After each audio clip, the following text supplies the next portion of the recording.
We have huge challenges that we face as a state of Colorado at the state government level. And science, engineering inform every single thing we do at the Capitol. And I'm pleased to share with you some examples today, and really look forward to continuing this interaction with George Sparks, with the museum, with the Institute. Such a great partnership as we work together to improve Colorado.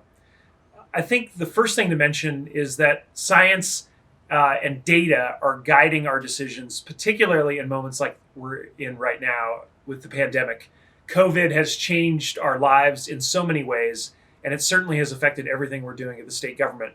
We had the pandemic and the lockdown starting in March. We've had safer at home orders, mask orders.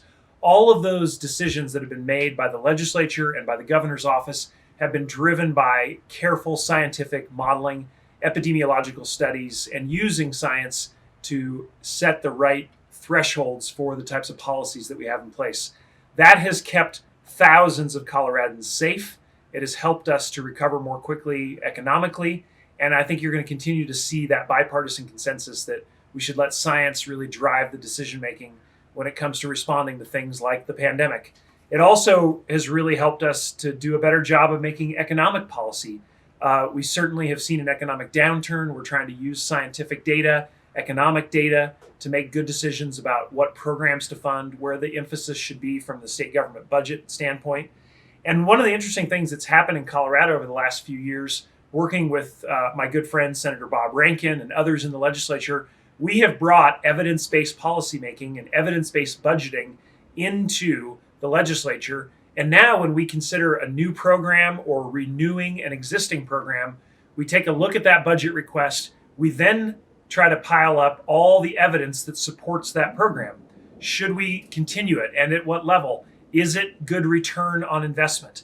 And in one example around some of the programs that we've looked at in the Department of Corrections around trying to reduce recidivism, so people going back to jail, we have a whole bunch of different programs that we've been trying and new programs that we're evaluating to address that problem.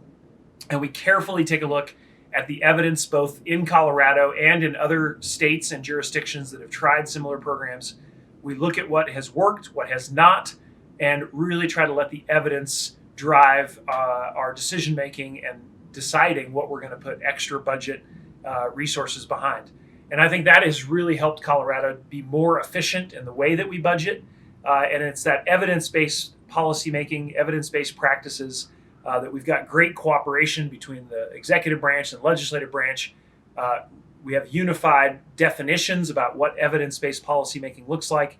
And that has led to a lot of great outcomes and more efficiency when it comes to the Colorado state budget. The other thing that we've done that I think is a good example of science and technology, science and engineering at the Capitol is the use of demographic and climate notes that go along with bill proposals. So typically, when a legislator brings a new bill forward, that bill gets a fiscal note. So how much is that bill going to cost? But what we've added in the last couple of years are a couple of really important extra pieces of information. And the first one of those is the demographic note. So if you have a bill that maybe has a differential impact on different demographic categories in the state, low income, high income, communities of color versus Anglo-Saxon white communities, right? What is the difference in the policy for each of these different demographic categories? That is something that we've been able to bring a lot of scientific scrutiny to make sure that we're making good progress. The other thing is on climate change. If we have a bill that is proposing to get rid of carbon emissions or methane emissions in the state, we are taking a careful look at the science-based evidence around those policies before we vote on the bill. And so that's, I think, another good example.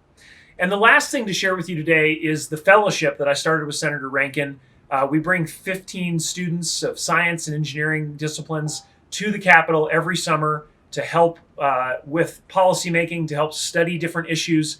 And we really want to create an entree, a ladder for science and engineering students to get into policymaking at the state level. And so that's been a really fun program to be a part of. I'm so grateful to Senator Rankin for helping me with that. And I think we're going to be in a better place as a state if we have more scientists and engineers helping to make policy. So thanks for having me today.